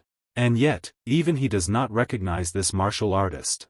The truth becomes painfully clear to Sasam. This man is an outsider. And not just any outsider, but a master whose level is beyond comprehension. No one here could face him. The martial artist calmly meets Dihyo's gaze as the Black Raven squad charges toward him. Within his thoughts, a simple certainty settles. He will not die here. To him, the situation is laughably one-sided. A lion does not bear its full strength to crush insects. With utter disregard for the incoming threat, he casually scratches his ear. Then he speaks. He openly mocks the Danri clan, claiming he has never even heard of it. His tone is light, almost curious, as he wonders aloud whether the Danri clan is something edible. The insult detonates. Dihyo explodes in rage, shouting furiously at the martial artist for daring to disgrace the Danri name. The martial artist doesn't stop. He continues, musing whether the clan is meant to be eaten, or simply crushed beneath one's foot like dirt. Only then does his gaze drop. He looks down at Danley. A cold smirk curves across his face as he regards the broken young master sprawled on the ground. Dihyo's fury reaches its limit. Grinding his teeth, he draws his sword and roars for the Black Raven squad to protect the young master at all costs. The squad surges forward in unison. They attack with the intent to kill. The martial artist lifts his hand. Nothing more. From his palm, the green aura condenses into something lethal. The air screams as countless needle-thin projectiles erupt outward like a storm. They strike instantly. Each pin pierces cleanly through the foreheads of the charging warriors. Dihyo is not spared. One by one, bodies fall. Silence crashes down as lifeless forms collapse onto the ground. The martial artist lowers his hand and calmly names the technique. Soul-hunting flying butterfly. As Dihyo lies dying, his eyes widen. Understanding finally reaches him. With trembling lips, he tries to speak. The martial artist's expression darkens slightly as he recognizes the realization. He praises Dihyo's perception, remarking that it is surprisingly sharp, for an ordinary peasant. Then he reveals his name, Tango. The soul-hunting poison hand. The narration shifts, explaining the hierarchy of Murim. Across the martial world, only 20 individuals stand at the pinnacle of power. Among them are 2 gods, 3 monsters, 5 absolute figures, and the 10 great ones. Tango stands among the 10 great ones. He is the strongest member of the Tang clan of Sichuan. His full title echoes through Murim. Poison hand that pursues souls, Tango. Anyone who dares oppose him will never escape his poison. Not in life, not in death. Even as the fallen lie motionless, Sasam continues to watch from a distance. A chill runs through him as the truth settles completely. Tango is real. And he is truly one of the 20 strongest beings in all of Murim. Sam quickly grasps the scale of the catastrophe the Danri clan's wayward heir has brought upon himself. Offending someone of Tango's standing is not a simple mistake. It is the kind of blunder that can erase a clan from existence. Depending on how deeply Tango takes the insult, the Danri clan could be forced to seal its gates forever. The thought tightens Sam's chest. He cannot begin to imagine how this will end. Before the tension can deepen further, a sudden voice cuts through the scene. A young girl runs toward Tango without hesitation and calls out to him cheerfully, addressing him as her grandfather. Tango turns at once. His murderous presence softens instantly as he looks down at her, asking calmly what the matter is. The girl waves the incident off lightly, suggesting they simply leave it behind. To her, it is nothing more than the foolish behavior of an ignorant nobody. Tango lets out a quiet chuckle. A faint smile curves across his lips as he remarks that perhaps she truly believes that. His eyes then drift back to Danley. What remains of the Danri clan's young master is barely recognizable. Tango comments coolly that the boy has now learned just how vast the world truly is. He finds it absurd that a descendant of the Orthodox faction would spend an entire morning drinking like a beast and stirring chaos. He adds that under normal circumstances, he would have taken at least one hand as punishment. But he does not. Out of mercy, nothing more. Because Danley still belongs to the Orthodox faction, Tango issues a final warning instead. When the boy wakes, he is to be told one thing clearly: if he ever dares harass a woman again, his life will be forfeit. Barely conscious, Dihyo forces himself to speak. He thanks Tango for his mercy, addressing him respectfully as Tang Sunbei. Tango clicks his tongue in irritation. With a casual motion, he withdraws the poison pins embedded in the foreheads of the Black Raven squad members. The lethal energy vanishes as if it had never existed.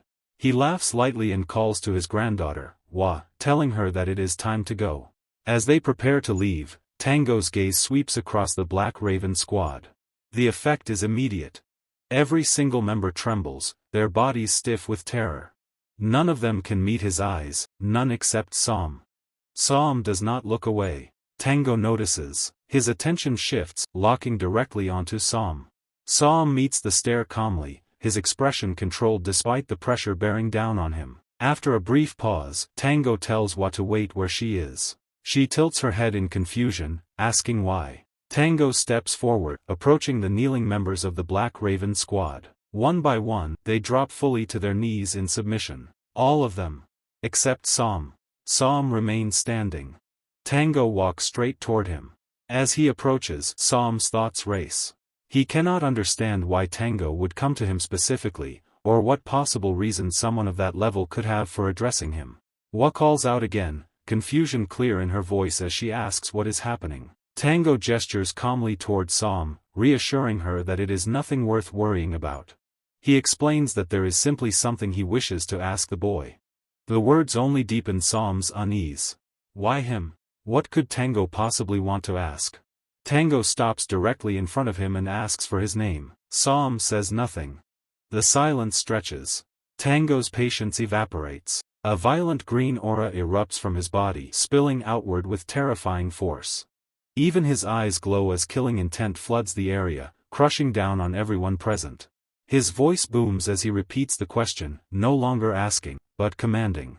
Som is ordered to speak. To state his name.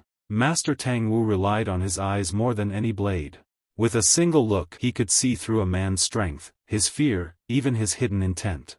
That was his gift. But when his gaze fell on the quiet boy standing before him, something went wrong. The world inside the boy was sealed. His eyes were not simply dark, they were empty, pitch black, like a night without stars. Tang Wu's vision slid off them as if they were a wall. For the first time in years, he could what he waited for. A chill passed through him. This brat, it's him. A man stepped forward from behind and bowed deeply. His voice was careful, almost nervous. He explained that the boy was nothing more than a horse handler and worse, he could not speak. Tang Wu's brows lifted. A mute? He studied the boy again, narrowing his glowing eyes, searching for cracks in that darkness. Still nothing. The silence around the boy felt heavy, controlled. It did not feel weak. Dong Bongsu stood still, calm on the outside. Inside, his thoughts moved quickly. Is he testing me? The old master's stare felt sharp, almost hungry. It was not the gaze of someone looking at a servant. It was the gaze of someone who had found a rare gem buried in dirt.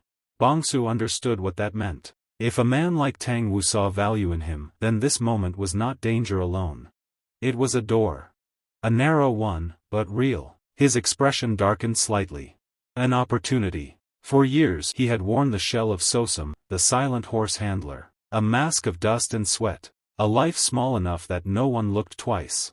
But if Tang Wu was truly interested, that shell could break. The thought did not bring joy. It brought focus. To rise, he would have to step into deeper waters. Suddenly Tang Wu's eyes burned bright green. His body moved like a flash of lightning. In an instant, he was in front of Bongsu, gripping his wrist. Green aura wrapped around the boy's arm, clashing against something darker beneath the surface. Energy pressed against energy. Tang Wu laughed loudly, a wild, sharp sound that echoed through the air. Then, just as quickly, he released him and turned away, walking back to the man who had spoken earlier as if nothing strange had happened. Calmly, Tang Wu asked about their destination. The man explained they were heading to the Namgung clan for a marriage alliance. The boy, he added, managed the Fergana horse they were presenting as a gift. Tang Wu laughed again, eyes shining with greedy amusement. If the boy was only a handler, then taking him should not be a problem. The man panicked, explaining that without the boy, no one could control the horse. Tang Wu considered this briefly. Fine. They would deliver the horse first. After reaching the Namgung clan, he would take the child. He would speak to Namgung himself. Payment could be arranged. Even a letter to the clan head, if needed. His tone made it clear, this was not a request. The man hesitated. It was not a terrible deal. Yet something about it felt wrong. Tang Wu's pupils narrowed into thin green lines and the air grew cold. Under that pressure, the man bowed his head.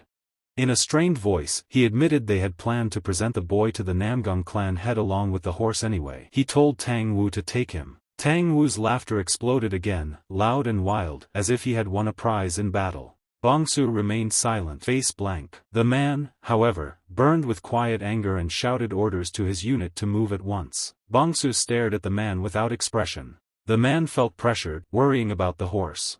Meanwhile, Tang Wu looked wildly pleased, grinning with fierce excitement at his unexpected gain. Night fell by the time they reached a grand mansion glowing under lamplight. The building stood proud against the dark sky, filled with voices and movement. Servants carried trays of food. Guests gathered in groups, talking softly. Tang Wu, his granddaughter, Bongsu, and several others were given rooms for the night. To outsiders it looked peaceful.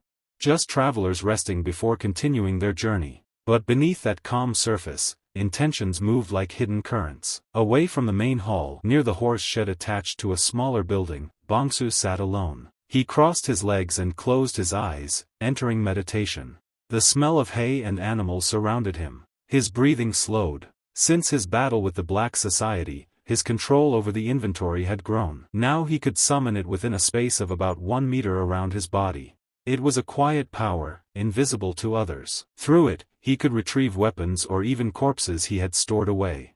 He could also launch them outward. The speed was not perfect. A true master could react. But it was improving. He picked up a handful of sand and let it fall from his palm. Before it could fully drop, he activated the inventory. The grains glowed faint blue and vanished, reappearing instantly in his hand. He opened his palm. The sand shimmered with light.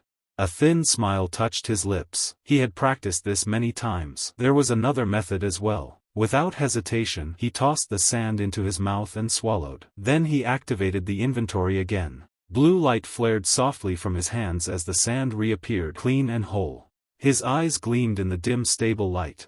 Anything that enters my body can be transferred. A divine art hidden in silence. The inventory divine art. Slowly, he ended his practice, the faint glow fading into darkness once more. Then he heard it, soft footsteps against the wooden floor. Light, careful steps. Not a guard. Not a servant.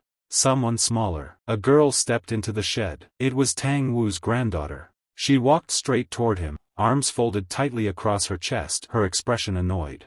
She stopped in front of him and looked down at his calm face. She muttered that she did not understand why her grandfather insisted on summoning someone like him at such a late hour. Still, she told him to follow. Her tone was sharp, but there was tension behind it.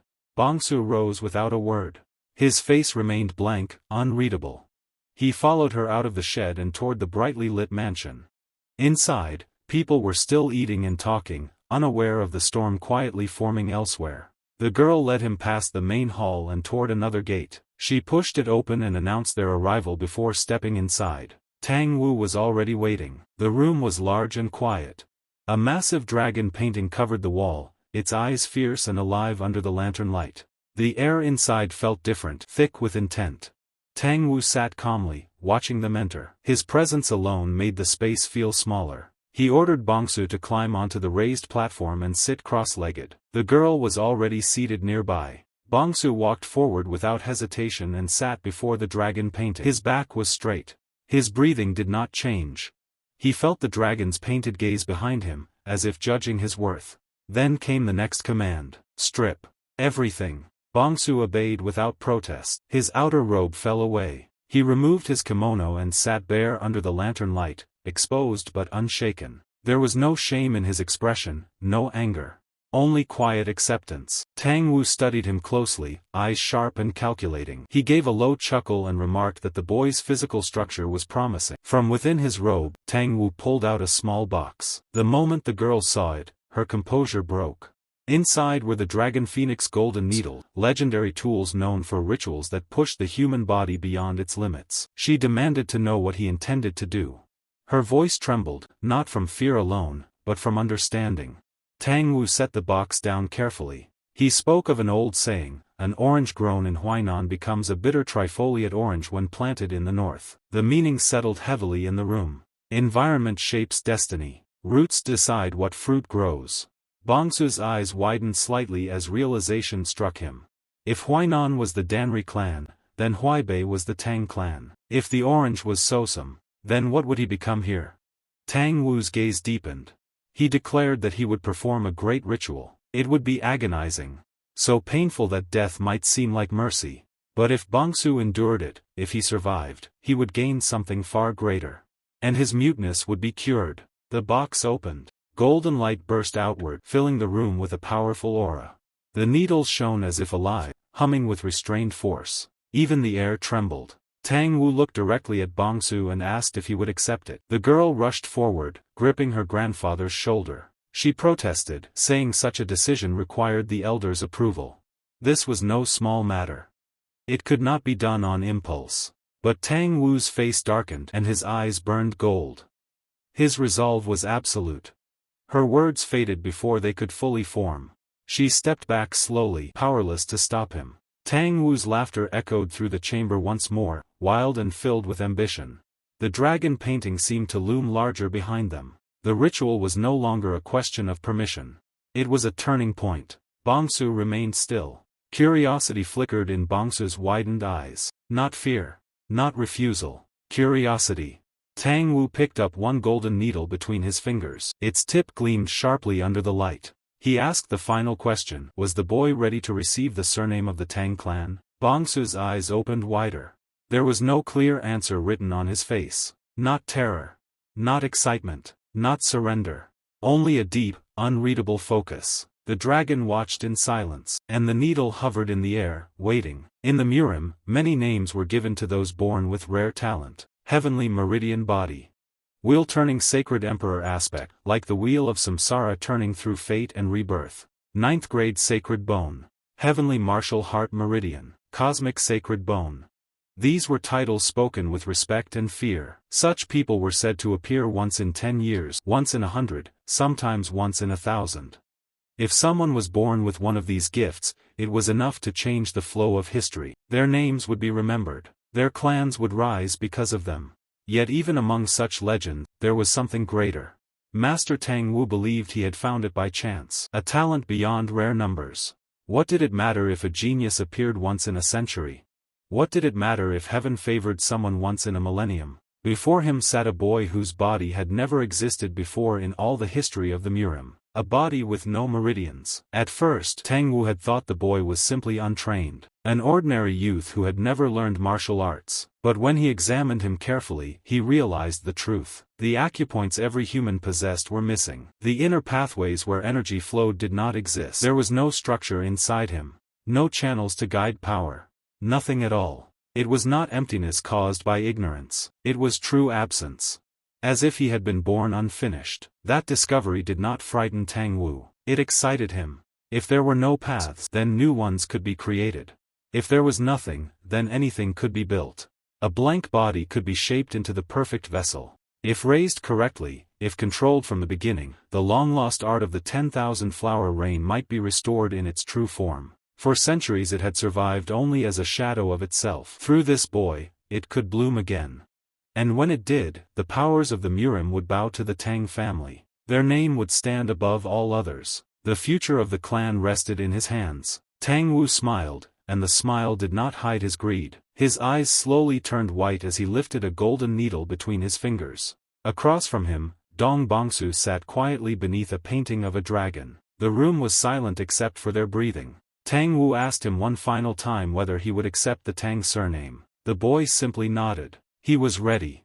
But acceptance alone was not enough. Tang Wu told him that he was not yet a true member of the family. He would have to go before the elders and the family head and prove his worth. The trial would not be gentle. He could die in the process. The words were clear and direct. The boy remained still for a moment, then nodded again. His eyes showed curiosity, not fear. Tang Wu's smile widened. Suddenly green and black energy burst from Tang Wu's body. The air grew heavy as he lifted off the ground. His robes fluttered as if caught in a storm. His eyes now shone with green light. The golden needle rose with him, floating in the charged air.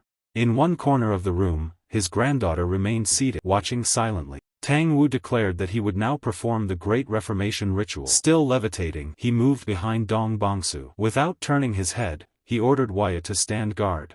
She obeyed at once. Her eyes opened calmly, and she stepped outside to protect the room from interruption. Inside, the pressure increased. Tang Wu formed precise hand signs. Energy swirled around his arms. More golden needles rose and aligned in the air. They trembled, then pointed toward Dong Bongsu's back in perfect formation. Tang Wu gathered energy into his palm and twisted it tightly. The floating needles responded to his control. Then he took one needle and pressed it against the top of Dong Bongsu's head. In a single movement, he drove it in. Pain exploded through the boy's skull. His eyes widened. His body shook, but he did not scream. Slowly, his head lowered. Shadows covered his face as the pressure increased. Inside his mind, however, he remained clear. He understood more than they thought. They had spoken earlier using sound transmission, believing he could not hear them. But he had read their lips. It was a skill he had learned long ago while hunting prey, watching small movements, catching silent meaning. That simple ability had revealed everything. They believed he possessed a body with no meridians. He almost wanted to laugh at the idea. A body without meridians? The truth was stranger. The status window only he could see. The system that appeared before his eyes and no one else's. Because of that, his body had changed into something abnormal. Neither fully human nor something that belonged in this world. Tang Wu could not possibly know this. So the master had created his own explanation. A rare body. A miracle. If Tang Wu wished to believe he was a once-in-history vessel, then that belief could be useful. If the Tang family wanted a miracle, he would become one. For now, he only needed to survive. He would act the part perfectly. And when the time came, he would decide his own path. The scene returned to the present. Master Tang Wu placed the final golden needle into Dong Bongsu's back, completing the formation. Needles covered his entire back in precise line, each one shining faintly under the fading light. Energy pulsed through the room like a living thing. Tang Wu watched closely, sensing the flow within the boy's body. A body that would never be seen again in this world, he thought. Though the acupoints had been created by force and were only temporary, there was no blockage in the flow of qi and blood. Not a single interruption. In fact, the current inside Dong Bongsu moved several times faster than that of an ordinary martial artist. It was smooth, violent, and pure at the same time. Tang Wu's eyes widened in disbelief. Truly, a talent of the ages. But admiration quickly turned into caution. With a small motion of his fingers, he summoned a wooden box from across the room. It slid through the air and landed softly before him. The lid opened on its own. Inside, poisonous insects writhed over one another, spiders, beetles, venomous worms. Their faint hissing filled the quiet chamber. Among them, one centipede stood out. It was darker than the rest, its shell almost black, its movements slow and deliberate. Tang Wu's eyes glowed green as he stared at it. That was why he had to be careful. Using a golden needle, he lifted the centipede from the box. The creature curled around the thin metal, its many legs gripping tightly. It was a gu, one of the secret poisons raised through the hidden arts of the Sichuan Tang family. A living weapon. It could lie dormant within a body without showing any symptoms until activated. Once triggered, it would destroy its host from the inside. He brought the centipede slowly toward Dong Bongsu's ear. He could not allow something this precious to be stolen. If he could not control it, then no one would. With careful precision, he guided the centipede into the boy's ear. The insect disappeared inside without resistance. Tang Wu's expression hardened. If he could not possess this rare body completely, he would tear it apart before letting it fall into someone else's hands. Without wasting another breath, he began removing the needles. His hands blurred. One by one, then several at once, the golden needles flew out of Dong Bongsu's back and returned to his sleeve. In seconds, they were gone. The ritual was complete. Evening fell. The sun hovered near the horizon, casting red and gold light over the master's castle. Inside the chamber, both men were covered in sweat. Dong Bongsu's breathing was heavy. His body trembled from exhaustion, yet he remained kneeling. Tang Wu, though tired, stood straight. The ritual was over. From this moment, the boy was no longer a horse handler of the Danri family. He was now a member of the Tang clan, the greatest family in Sichuan. Tang Wu looked down at him and gave him a new name, Tang Sam. The name settled into the air like a command. Dong Bongsu bowed deeply, kneeling like a loyal knight before his lord. His voice was low and obedient as he accepted it. Outside, the granddaughter continued guarding the entrance. When Dong Bongsu opened the door, he saw her standing quietly.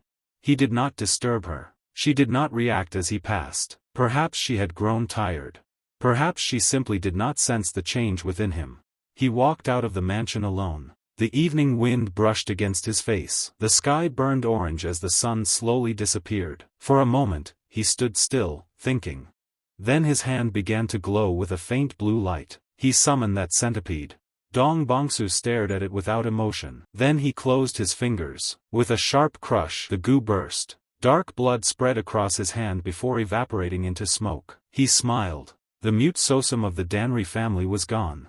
A quiet laugh escaped him, low and unstable.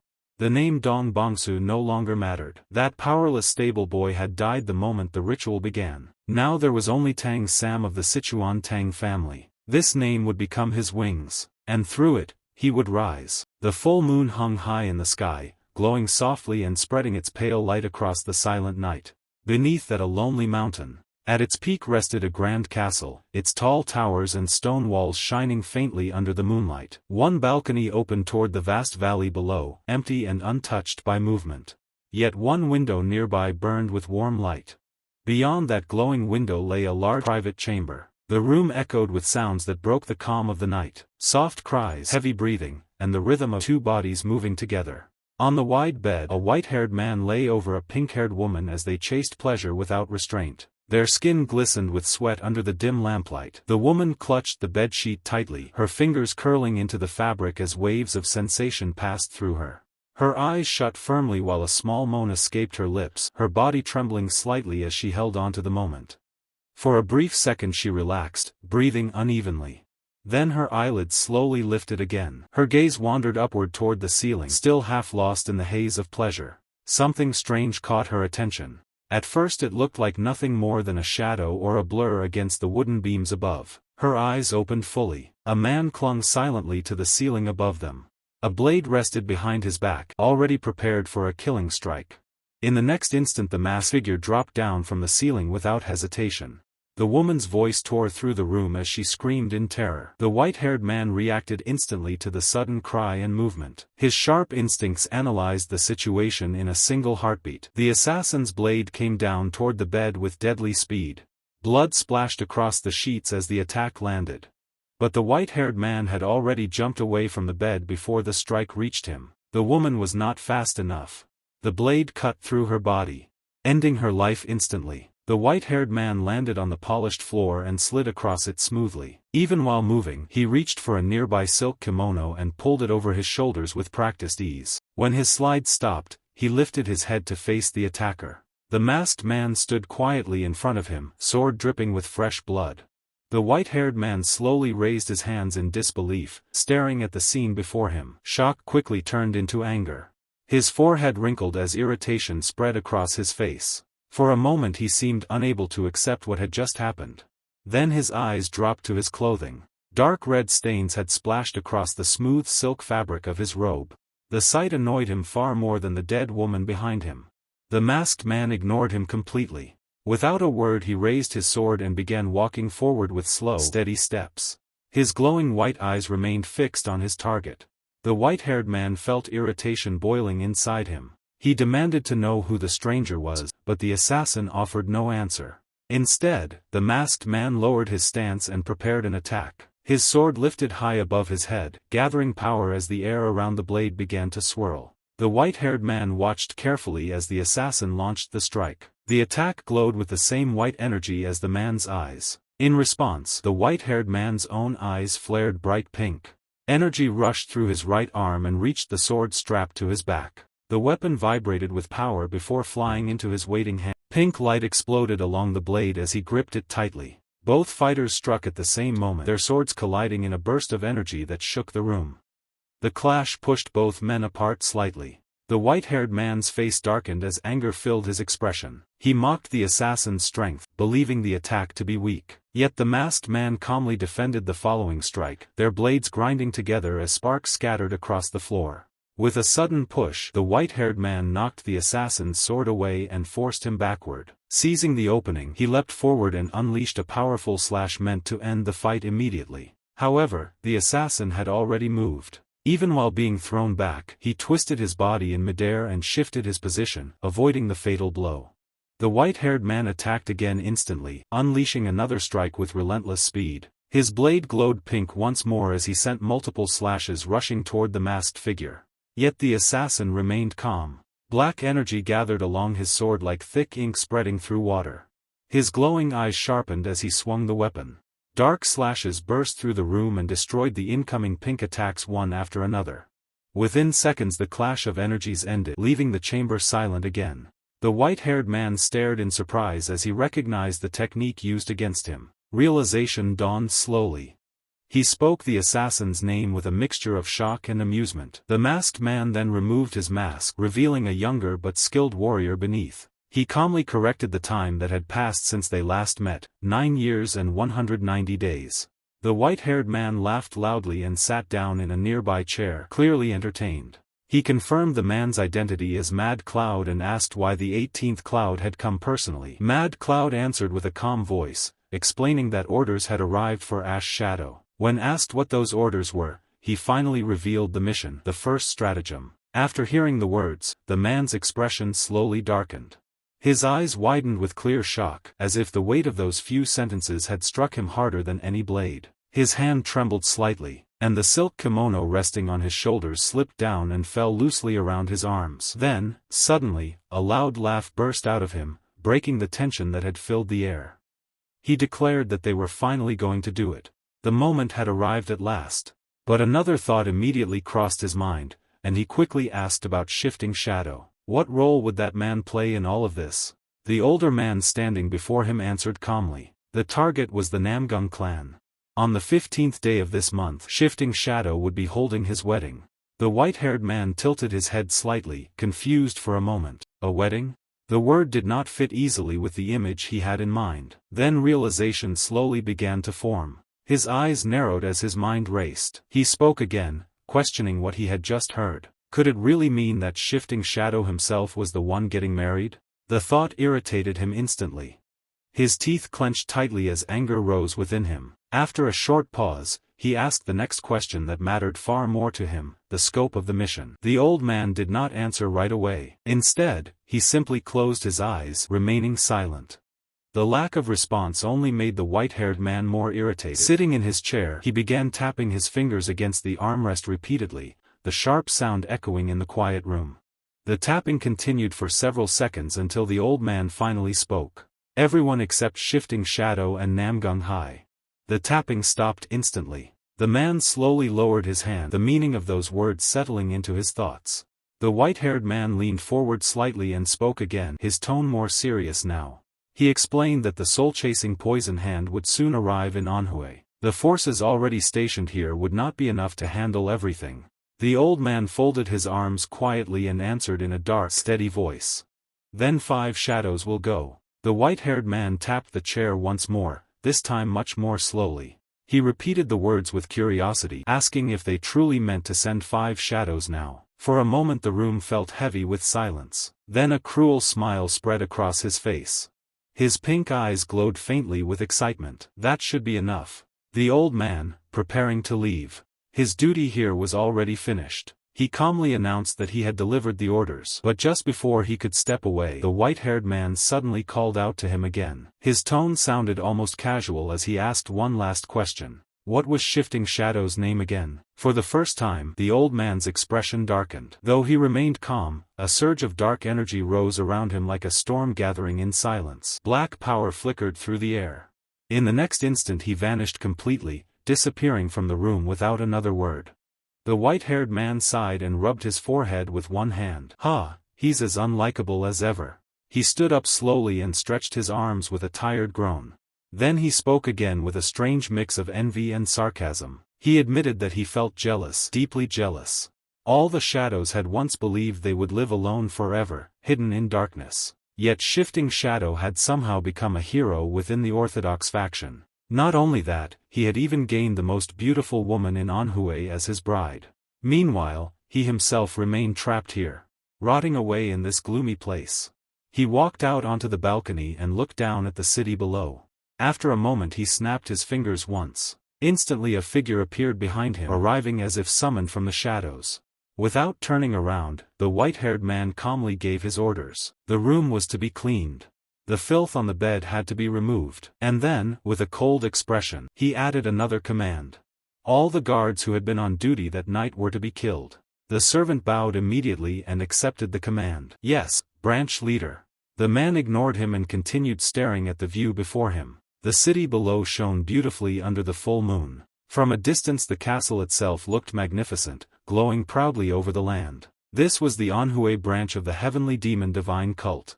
And the white-haired man standing on the balcony was its ruler. The branch leader known as the Naked Silver Demon, Pega Hyol. Ash Shadow.